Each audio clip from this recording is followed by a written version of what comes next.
Hello students, आज हम जो हमारा टॉपिक है फिजिकल प्रॉपर्टीज ऑफ अल्कोहल में जो हाइड्रोजन बॉन्डिंग्स है, हम उसकी स्टडी कर रहे हैं कि हाइड्रोजन बॉन्डिंग होती क्या है। सबसे पहले हम जो हाइड्रोजन बॉन्डिंग है तो इसके बारे में देखते हैं कि हाइड्रोजन बॉन्डिंग होती क्या है। तो हम बात करें जैसे कि जब प्रबल विद्युत ऋणी तत्वों जैसे FON मीन्स फ्लोरीन, ऑक्सीजन और नाइट्रोजन आदि के हाइड्रोजन के साथ बने बंध में बंधित इलेक्ट्रॉन युग्म हाइड्रोजन से दूर और विद्युत ऋणी परमाणु के नज़दीक आ जाते हैं, तो इस कारण हाइड्रोजन पर आंशिक धनावेश तथा विद्युत ऋणी तत्व पर आंशिक ऋणावेश आ जाता है। जैसे हम बात करें उदाहरण OH बॉन्ड में हाइड्रोजन और ऑक्सीजन के बीच इलेक्ट्रॉन युग्म ऑक्सीजन की ओर अधिक होने के कारण यह ऑक्सीजन आंशिक ऋणावेशित और हाइड्रोजन आंशिक धनावेशित हो जाता है। तो ये तो था हमारा जो हाइड्रोजन बॉन्डिंग का जो विस्तार कि भाई हाइड्रोजन बॉन्डिंग होता क्या है। अब एक जनरल परिभाषा में मैं बता देता हूँ कि जब कोई विद्युत ऋणी तत्व जैसे फ्लोरीन, ऑक्सीजन, नाइट्रोजन और हाइड्रोजन के मध्य है ना, जैसे कि जब कोई दो विद्युत ऋणी परमाणु फ्लोरीन, ऑक्सीजन, नाइट्रोजन के मध्य अगर कोई हाइड्रोजन परमाणु आ जाता है तो अधिक विद्युत ऋणी ऑक्सीजन, फ्लोरीन, नाइट्रोजन तथा उस हाइड्रोजन के मध्य एक आकर्षण बल आ जाता है जिसे हाइड्रोजन बॉन्ड कहते हैं। और हम बात करें जो आकर्षण बल जो आया है, उस आकर्षण बल के कारण वह उस जो बात करें ऑक्सीजन और हाइड्रोजन के बीच वह जुड़ा रहता है। अब ये जो हाइड्रोजन बॉन्ड की बात करें ये थोड़ा प्रबल नेचर का होता है। अब आगे हम देखते हैं कि जैसे ये OH बॉन्ड में जैसे ऑक्सीजन है उस पर पार्शियल नेगेटिव एंड हाइड्रोजन पे पार्शियल पॉजिटिव चार्ज आ जाता है, तो एक स्ट्रॉन्ग बॉन्ड्स का ये जो फॉर्मेशन करते हैं। अब हम बात करते हैं कि उदाहरण में जैसे एल्केनॉल में बात करें कि एल्केनॉल में एक अणु के OH समूह का आंशिक धनावेश हाइड्रोजन परमाणु के दूसरे अणु के OH समूह के आंशिक ऋणावेश ऑक्सीजन के साथ ऑक्सीजन परमाणु को अपनी ओर आकर्षित करता है तथा स्वयं उसके द्वारा आकर्षित होता है तथा इस प्रकार उनके मध्य एक स्थिर वैद्युताकर्षण बल स्थापित हो जाता है और दो या दो से अधिक अणु आपस में जुड़कर एक संगुणित अणु बनाते हैं। इन अणुओं का इस प्रकार जुड़ना आणविक संगुणन कहलाता है, मॉलिक्यूलर एसोसिएशन कहलाता है। अब एल्केनॉल के अणुओं के संगुणन जो हमें निम्न प्रकार दर्शाया गया है, जैसे कि हम देखते हैं एक अल्कोहल का मॉलिक्यूल और एक दूसरे अल्कोहल का मॉलिक्यूल है, ठीक है। तो एक अल्कोहल के मॉलिक्यूल का ऑक्सीजन और दूसरे अल्कोहल के मॉलिक्यूल के हाइड्रोजन के बीच में एक आंशिक बात करें कि एक स्थिर वैद्युत आकर्षण बल स्थापित हो जाता है ना।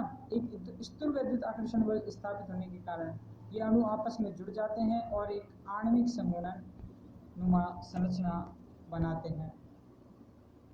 तो इस प्रकार से ये जो हमारी स्ट्रक्चर है एल्केनॉल का संगुणन है, इस प्रकार से होता है।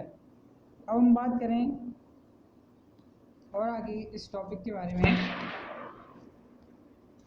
जैसे देखिए कि बिंदुदार रेखाओं द्वारा प्रदर्शित बंधों को हाइड्रोजन बंध कहते हैं। अतः एक अणु के विद्युत ऋणी परमाणु से बंधित हाइड्रोजन दूसरे अणु के विद्युत ऋणी परमाणु के मध्य उपस्थित यह स्थिर वैद्युताकर्षण बल हाइड्रोजन बॉन्ड कहलाता है। और हाइड्रोजन बंध की ऊर्जा लगभग 3 से 10 किलो कैलोरी प्रति मोल होती है, जो कि सहसंयोजक बंध की ऊर्जा से बहुत कम होती है। जैसे हम बात करें सहसंयोजक बंध से ये कम है इनकी ऊर्जा। अब जो बिंदुदार जो संरचना है जो हमें दी गई है, इसमें ऑक्सीजन हाइड्रोजन के बीच में तो इसे हाइड्रोजन बॉन्ड द्वारा प्रदर्शित करते हैं। तो एक अणु की विद्युत ऋणी परमाणु से बंधित हाइड्रोजन, तो जैसे एक अणु ऑक्सीजन है हमारा, इस ऑक्सीजन की विद्युत ऋणी परमाणु और दूसरे अणु के विद्युत ऋणी परमाणु के मध्य जो ये हाइड्रोजन द्वारा एक स्थिर वैद्युत आकर्षण बल जो स्थापित हुआ है, ये स्थिर वैद्युत आकर्षण बल जो स्थापित हुआ है यही क्या कहलाता है, हाइड्रोजन बंध कहलाता है। और ये जो हाइड्रोजन बंध की ऊर्जा है 3 से 10 किलो कैलोरी प्रति मोल होती है, जो कि सहसंयोजक बंध की ऊर्जा से बहुत कम होती है। फिर इसके बाद जो हमारा नेक्स्ट इसी में हम बात करते हैं कि हाइड्रोजन बंध के प्रकार के हाइड्रोजन बंध कितने प्रकार के होते हैं। अब इसमें देखते हैं हाइड्रोजन बंध के प्रकार में कि हाइड्रोजन बंध दो प्रकार के होते हैं।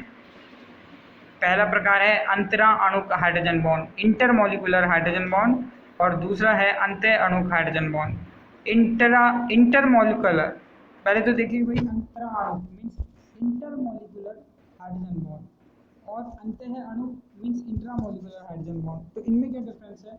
तो सबसे पहले देखिए कि अंतरा अणुक मीन्स इंटरमॉलिक्यूलर हाइड्रोजन बॉन्डिंग।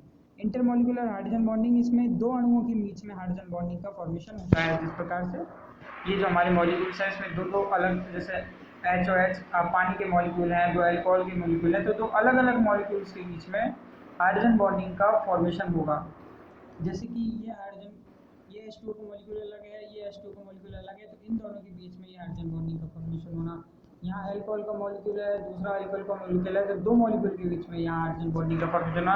तो इस प्रकार का जो हाइड्रोजन बॉन्डिंग है उसे अंतरा अणुक हाइड्रोजन बॉन्ड या इंटरमॉलिक्यूलर हाइड्रोजन बॉन्ड कहते हैं। फिर इसके बाद हमारी बात आती है कि दो अणु में से एक अणु हाइड्रोजन बंध तथा दूसरे अणु के विद्युतरणीय परमाणु के मध्य बनने वाला बंध अंतरा अणुक हाइड्रोजन बंध कहलाता है। जैसे जल, एल्केनॉल तथा एसिटिक अम्ल में अंतरा अणुक हाइड्रोजन बंध निम्न प्रकार से, जैसे हमें इस डायग्राम में दिखाया गया है, ये अंतरा अणुक इंटरमॉलिक्यूलर हाइड्रोजन बॉन्डिंग, ये अल्कोहल में इंटरमॉलिक्यूलर हाइड्रोजन बॉन्डिंग। और हम बात करें, ये जो हमारा एसिटिक अम्ल है, एसिटिक अम्ल में जो हाइड्रोजन बॉन्डिंग है ये हमें दर्शाया गया है, मतलब दो अलग अलग मॉलिक्यूल के बीच में बनने वाला हाइड्रोजन बॉन्ड। अब जो हमारा नेक्स्ट इसमें आता है अंतः अणुक हाइड्रोजन बॉन्ड। तो अंतः अणुक हाइड्रोजन बॉन्ड क्या होता है, ये देखिए। अंतः अणुक हाइड्रोजन बॉन्ड में कि एक ही अणु में उपस्थित हाइड्रोजन तथा विद्युतरणीय परमाणु के मध्य बनने वाले हाइड्रोजन बंध अंतः अणुक हाइड्रोजन बंध कहलाते हैं। उदाहरण के लिए जैसे यह हाइड्रोजन बंध ऑर्थो क्लोरोफिनॉल, सैलिसिलिक एल्डिहाइड और ऑर्थोनाइट्रोफिनॉल आदि में पाया जाता है। जैसे अंतः अणुक हाइड्रोजन बॉन्ड में बात करें कि एक ही अणु में उपस्थित, एक ही अणु है, इसके अंदर जो उपस्थित हाइड्रोजन बॉन्ड है ना, जैसे एक ही अणु में दो विद्युतरणीय परमाणु है, जैसे ऑक्सीजन है और क्लोरीन है, और इन दोनों के बीच में ये हाइड्रोजन आ जाता है, तो इनके बीच में भी हाइड्रोजन बॉन्डिंग का फॉर्मेशन हो जाता है। अब जैसे हम बात करें कि एक ही अणु में उपस्थित हाइड्रोजन तथा विद्युतरणीय परमाणु के मध्य बनने वाला हाइड्रोजन बंध अंतः अणुक हाइड्रोजन बंध कहलाता है। उदाहरण के लिए यह है ऑर्थो क्लोरोफिनॉल। ये जो ऑर्थो क्लोरोफिनॉल है, ये जो हमारा कंपाउंड है, इसके बीच में सैलिसिलिक एल्डिहाइड के बीच में, ऑर्थोनाइट्रोफिनॉल के बीच में इस प्रकार की बंध का फॉर्मेशन होता है। फिर इसके बाद हमारा नेक्स्ट टॉपिक आता है हाइड्रोजन बंध के प्रभाव। तो हाइड्रोजन बंध के प्रभाव हम देखते हैं, यहाँ देखिए कि हाइड्रोजन बंध के प्रभाव में जैसे अंतराणुक हाइड्रोजन बंध के कारण यौगिक एक से अधिक अणुओं का संगुणन हो जाता है। मीन्स अंतराणुक जो हाइड्रोजन बॉन्ड होता है उसमें एक से अधिक अणु आपस में जुड़ जाते हैं, जिससे उनके मध्य क्या होता है, आकर्षण बढ़ जाता है। आकर्षण बढ़ने से उनके गलनांक उतनांक के मान अधिक हो जाते हैं, क्योंकि इन हाइड्रोजन बंधों को ना तो तोड़ने के लिए अधिक ऊर्जा की अतिरिक्त आवश्यकता होती है, क्योंकि भाई जब संगुणन हो जाएगा इनके बीच में, अणुओं के बीच में बॉन्ड का फॉर्मेशन होगा, तो इनको तोड़ने के लिए अधिक ऊर्जा की आवश्यकता होगी, तो इसलिए जो मेल्टिंग बॉइलिंग पॉइंट है वो ज़्यादा हो जाएंगे। अब एल्केनॉल के अणुओं में जो अंतरा अणु हाइड्रोजन बंध के कारण आणविक संगुणन हो जाता है, इसीलिए जो एल्केनॉल में बात करें, अल्कोहल के जो गलनांक क्वथनांक है, इनके समान अणु भार वाले अन्य यौगिक जैसे एल्केन है, एल्किल हैलाइड है, ईथर है, इन सबसे अधिक होते हैं। अब बात करें कि इसी प्रकार से ऐसे अणु जो जल के अणुओं के साथ हाइड्रोजन बंध बना सकते हैं, इसे ही बात करें कि ऐसे अणु जो जल के अणुओं के साथ हाइड्रोजन बंध बना सकते हैं, जल में विलय हो जाते हैं। मीन्स जो हाइड्रोजन बॉन्डिंग का जिनमें फॉर्मेशन होता है वो जल में विलय हो जाते हैं। जैसे एल्केनॉल जल में विलय, क्योंकि ये जल के साथ हाइड्रोजन बॉन्डिंग बना लेता है। उच्चतर एल्केनों में हाइड्रोकार्बन बड़ा भाग हो जाता है, जैसे और ज़्यादातर जो बड़ी एल्केनॉल होती हैं उनमें हाइड्रोकार्बन वाला भाग बड़ा ज़्यादा हो जाता है, तो उनके जल के अणुओं की हाइड्रोजन बंध बनाने की क्षमता है वो कम हो जाती है, जिसके फलस्वरूप मतलब कार्बन की संख्या बढ़ने पर जो विलयता है जल में वो कम हो जाएगी। अब जो हमारा नेक्स्ट जो लास्ट टॉपिक है, लास्ट इसमें जो टॉपिक है कि अंत्य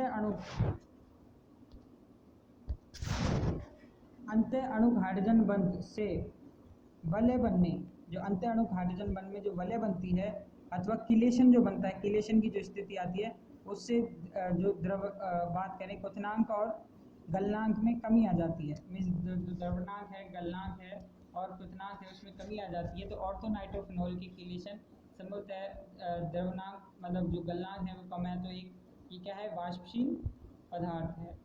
तो इट मीन्स जो उनसे किलेशन बन जाता है, किलेशन से स्टेबिलिटी आ जाती है और स्टेबिलिटी से वो क्या है कि दूसरे बॉन्डों के दूसरे मॉलिक्यूल के साथ बॉन्ड नहीं बनाता है। अब जब बॉन्ड ही नहीं होगा तो उनको जैसे उबालना है तो ये सब चीज़ें आसान हो जाता है, ना कोई एनर्जी की आवश्यकता ज़्यादा होती है। तो इसलिए ईजिली क्या हो जाता है कि गलनांक क्वथनांक में कमी आ जाती है। तो इसलिए ऑर्थोनाइट्रोफिनॉल की किलेशन संभव है, अतः इनका द्रव्यनांक कम है और ये एक वाष्पशील पदार्थ है। तो ये है जो आज का हमारा टॉपिक था। तो इसमें हाइड्रोजन बॉन्ड है और ये लॉन्ग क्वेश्चंस में आता है। ये लॉन्ग क्वेश्चन में हाइड्रोजन बॉन्ड आता है और ये क्वेश्चन हर बार आता है, एक साल छोड़ के एक साल। तो ये बहुत इंपॉर्टेंट क्वेश्चन है, तो इसे आप अच्छे से तैयार कीजिए, ये आपको एग्ज़ाम में ज़रूर मिलेगा।